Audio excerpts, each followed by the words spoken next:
You're listening to the Paul Young Podcast. Tell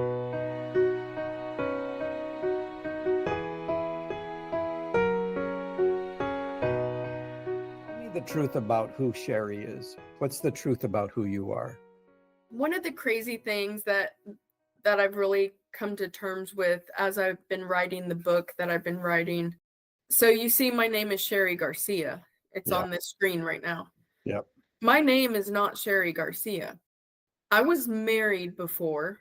I got married to a person I shouldn't have got married to. It was an effort to escape my dad when I was angry at my dad when I got clean from meth.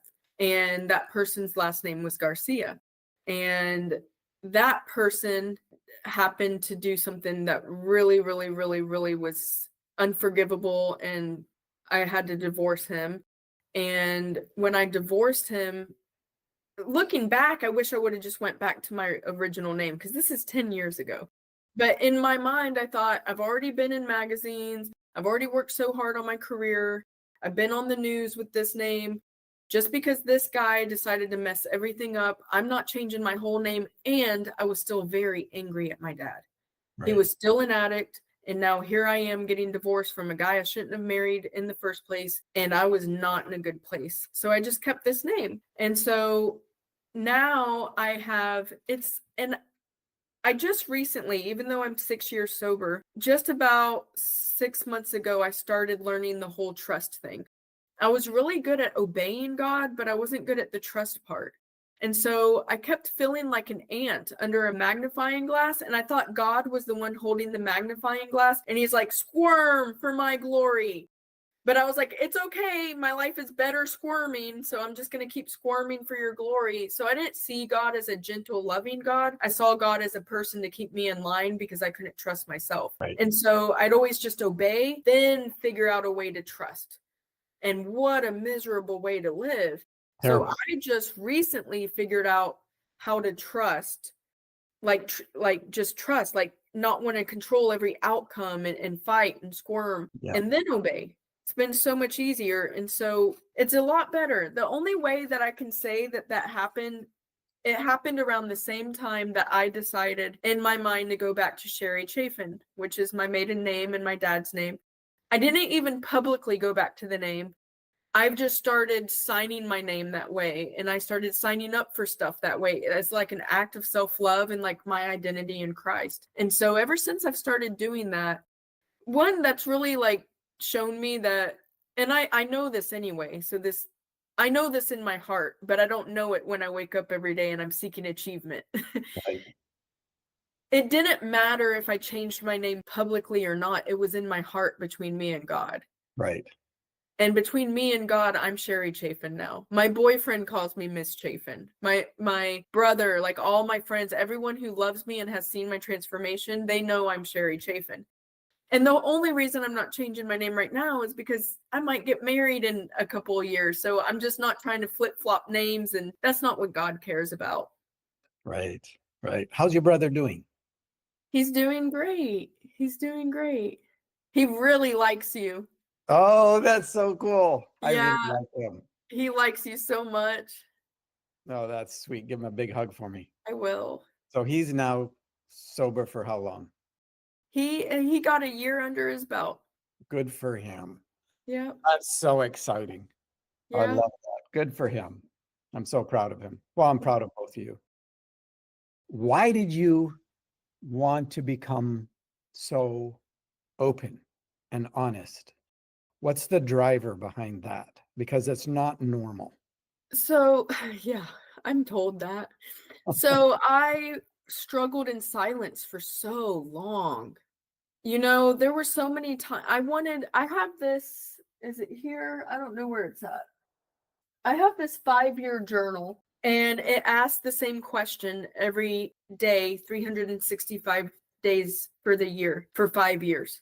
So on January 1st of 2000, it's going to say, what's one thing you wish you could change this year? And it's going to ask the same thing in 2001, 2002, 2003. And so I looked back one day at one of the questions. I think it was the first day of the year. And for 5 years in a row, I said, I wish I could stop drinking.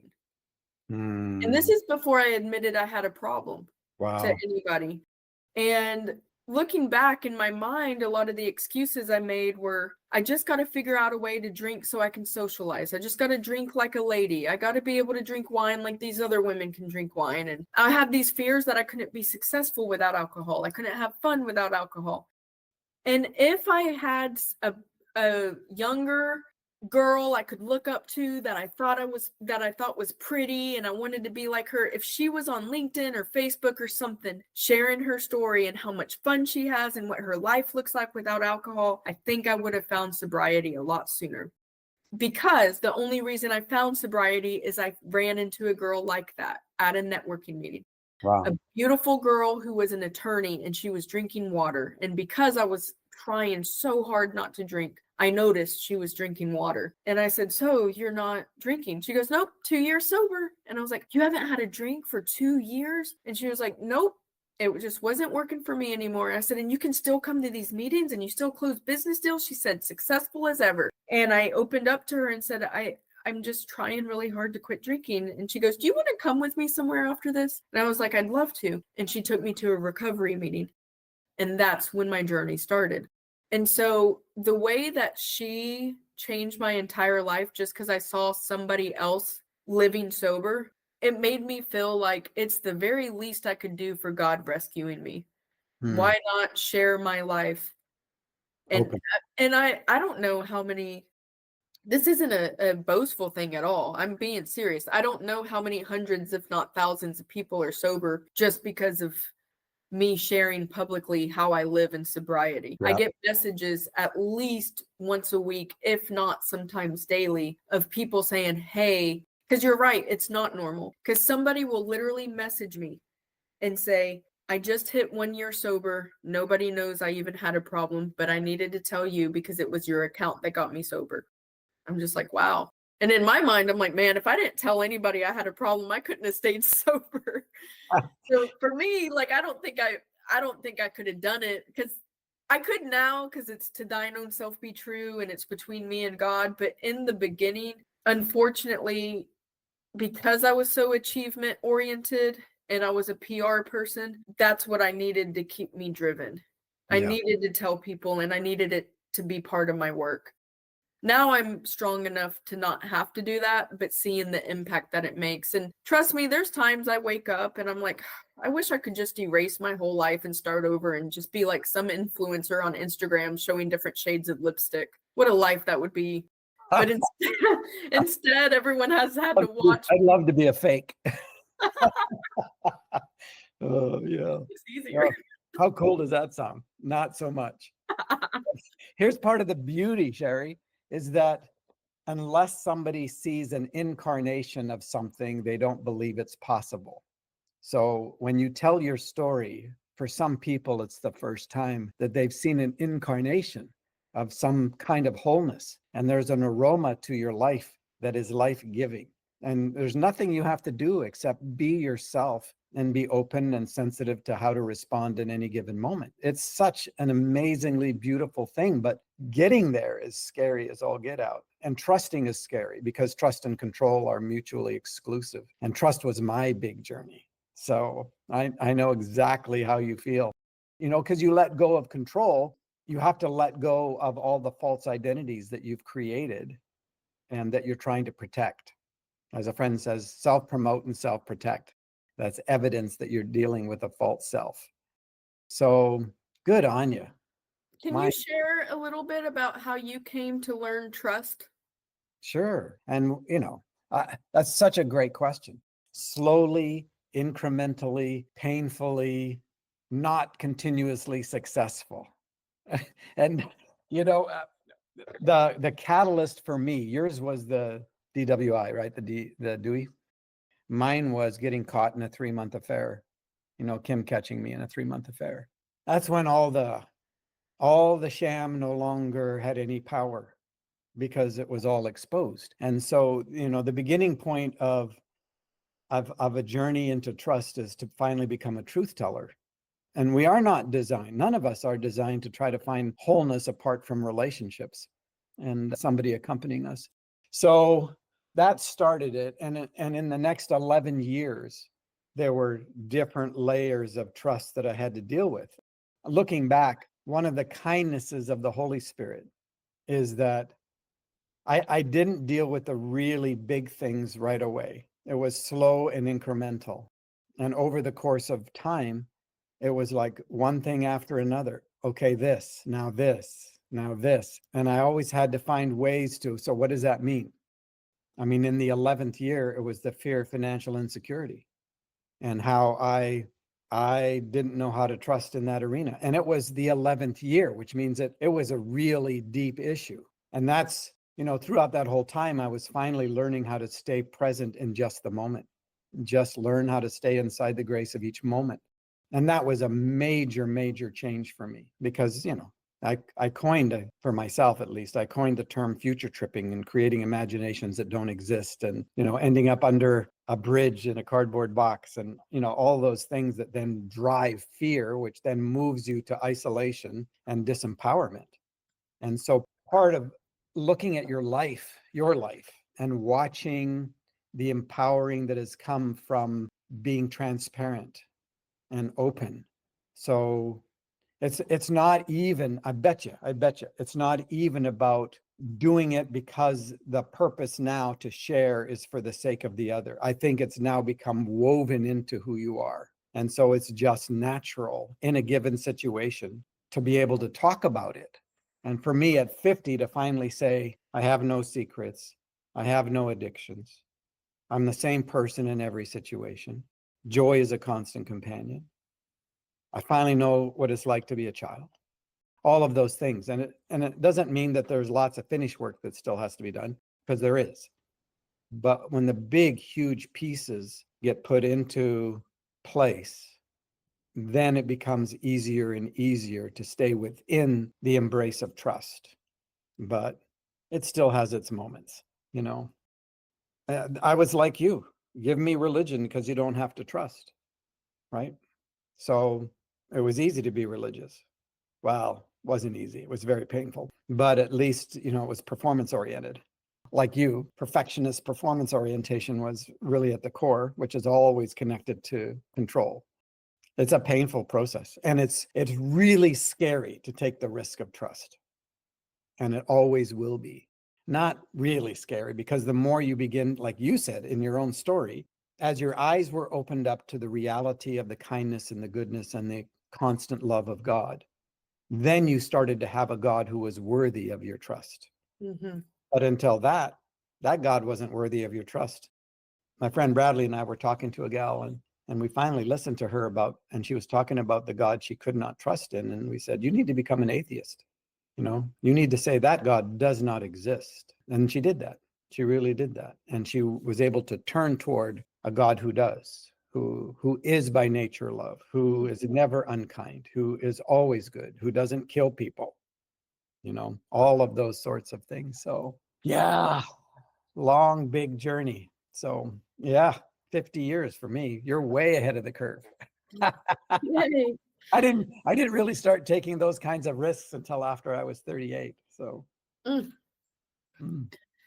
Well, man, it's been an amazing talk. I did ask one of the prisons I work with if they have any interest in having us come into, I go to an Arizona prison a lot, doing my 12-week starting over program. But talk about that for just a second, because I want people to know about that. Oh yeah, so I created a 12-week starting over program, and the inspiration behind it was I felt like all the material in prison was talking at you or talking down to you. Clinical psychologists telling people what they should do to stay out of trouble. And I wanted to create something that said, hey, we're both just walking each other home. I'm on this journey with you. Let me share with you some of my experiences and how I feel through the process. And I did it in a way that allows them to keep that armor on while they can still kind of be like a sponge and some seeds be planted. So I'm like, hey guys, it's Cheri. I'm sitting here. I'm in my living room. I want to invite you to sit down with me and let's have a conversation. First, I'm going to tell you about how I came to be, at the time, I don't know, maybe 4 years sober, because it's been a couple of years since it's come out. And I'd be like, oh, here's my dog. Say hi to Cookie. I'd be like, there's my other dog. And then like I made it, there was nothing scripted about it. It was literally 12 weeks, and every single week, like I'd write on sticky notes, okay, what did I do week 1 when I got sober? What was my challenges week 2? So like on week 3, it's about codependency and toxic relationships. On week 4, it's about guilt versus shame and navigating the feelings through that. It's all about how I processed feelings while staying sober. And the last 4 weeks is how I became successful in any area that I went after, like how I got the confidence, how I got the mentors, different creative ways that I got my foot in the door, how to get a job if you have a felony record. And I tell them that I'm not going to teach you this stuff till the last 4 weeks, because we have a lot to do these first weeks. We have to go through some foundational stuff. And that's the first week. I say success won't fix you. I say, I tried. So let me just go ahead and all the things that you got on this video for. I know I own a staffing agency for second chances. You probably clicked on this video because you want a job or you want to start a business. Great. I want that for you too. But first, what I want for you is to process some feelings, and I'm going to do it with you. We did a pilot, and we put it in a Arizona prison, and I ended up going in there, I think a year later. And man, the thing that made me almost start crying, because it made me realize what I had done had worked. And I didn't expect, I knew I wanted this result, but I didn't expect for it to happen. But the inmates kept running up to me asking me, how's Cookie? How's Sophie? They were asking how my dogs were. They just loved my dogs and wanted to know, because it gave them a sense of being with me and being my friend. And that's why the program has been so powerful, is because they have a friend that's talking with them, not talking at them. Yep. So yeah, I have I've visited these guys a lot since they were my first guys to go through the program. And I pitched to one of the companies that own that prison. I was like, hey, are you guys interested in me and the author of The Shack coming in to visit with the guys? That'd be so great. I'd love that. They always let me bring in my phone to take videos and all that stuff. So they said, yes, they're totally interested in that. So we could set it up whenever. That'd be awesome. I'd love that. I have a friend named Ramona Matheny who does very much what you do, but differently. And it's here on the West Coast. It's in the Portland, Oregon area. One of the places that she recruits from is also in Arizona. But you and her would be, I don't even know how to describe what kind of a connection it might be, but I think it would be pretty powerful. So I've told her about you, and now I've told you about her. So I'm going to make that connection. And then Yeah. So she comes from a very similar background, except more, you were probably upper middle class growing up. She was a step above that, but so much damage, damage in very similar ways. So that would be awesome. But yeah, I'd love to do that. We'll have to do some work. She does a lot of work at the women's prison here, and I've gone in there and broken all the rules, and it was so great. We had such a great time. Yeah. I love breaking rules in prison. Oh, why not? I like doing it in churches. So, and it's, and I'm with you. You have different language, but you were saying the same thing in terms of, I don't like the word ministry for the same reason, because it's a word of separation and it's a word of condescension. Yeah. And I'm like, no, I'm not here to tell you what you need to do. I'm here so that we can become friends, and who knows what will happen. Yeah. But I love the program that you're working with. It even deals with finances and things like that, right? These 12 weeks. We don't really get into finances too much. I'm the last person that needs to teach about that. Me too. But I do talk about consequences and how I went from having a negative bank account to having a multi-million-dollar company, and that it had something to do with my skill and my tenacity, but all the skill, all the tenacity, everything that I could have in the world, as long as alcohol was in my life, I had a negative bank account. Yep. I removed the alcohol, and then voila, my skills turned to money.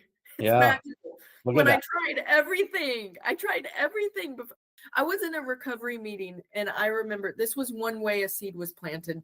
I I didn't stop drinking right away, but this was one of the seeds. And that's why a few months later, when that girl took me to a recovery meeting, I was ready. But I went because I was, quote, supporting someone else. I really did. I thought I was supporting them. They had a problem. I didn't. Yeah, and exactly. so I went and people were sharing and it was my time to share. And I was like, well, I'm here just supporting someone. I'm not an alcoholic, but I guess I can kind of relate to you guys because I have also lost everything. But it's not because of alcoholism. It's because of starting a business. I've worked so hard helping all these people, and now I don't have a car. I have a negative bank account. Like, I've literally lost everything. And I've given up everything to help these people. And one person said at the end of the meeting, they came up to me and they said, hey, Cheri, so you said you gave up everything for your business. And I said, yeah. And they said, what about alcohol? Wow. Yeah. Mic drop, right? Oh, yeah. That's like saying, Cheri, so much bullshit. Oh my gosh, that's great. See, that's why we need people in our lives. Yeah. No. Oh, that's amazing. What an honor to be with you. Oh, same. Oh, I love what you're doing. Are people talking about, especially with the 12 weeks, about pushing it outward from where you are? So Dallas, Fort Worth, primarily. it's in Arizona and some other states, but the most impactful place for me that feels full circle, the last place I was arrested, Collin County, they just launched it. Wow. And I'm about to go speak to the women there who were in the very shoes that I was. Wow. I cannot wait for that, because you talk about needing to see a woman who's doing what you want to do, who looks like who you want to look like. I'm not saying I look like who all those women want to look like, but it would have helped me so much if I had more of those women who was my age or around my age saying, I'm sober too. Yeah. Yeah. Wow. How redemptive is that? Yeah, I can't wait. Yeah, so it was my last place I was arrested, and right now they're sitting in class going through the 12-week program. How cool. You know, so hopefully it keeps spreading and hopefully other jails want it. It was big for us because the jails that have it now, it was a pilot program, because as you know, as an entrepreneur, you have to just get your shot and say, here, it's free, but in exchange, just give me data and let's see how the participants like it. Collin County was my first paid. So receiving a check from the Collin County Sheriff's Department was really cool, because I once wrote them a check for my criminal charge. And the other thing too, and you probably think about this and know this, but when you talked about how this is not bragging, but I get these emails and I get this mail and all this stuff, people talking about the impact of your transparency and the impact of your honesty. But every one of those, and I agree with you because I get them and I agree with what you're saying, but every one of those is a little sign that says redemption, redemption, redemption, right? It's going back into all that history and not making it disappear, but redeeming it. And that's what's happening in your participation with what the Holy Spirit's doing, is loving on people that are broken through your transparency, through your openness, through your incarnational presence. Yeah. I totally get that. That's a beautiful thing. So we'll scheme. I'm going to let you go because I know you probably have a full day. So. Okay, awesome. I'll talk to you soon. I'll send you emails. You send me emails. We'll scheme about Arizona.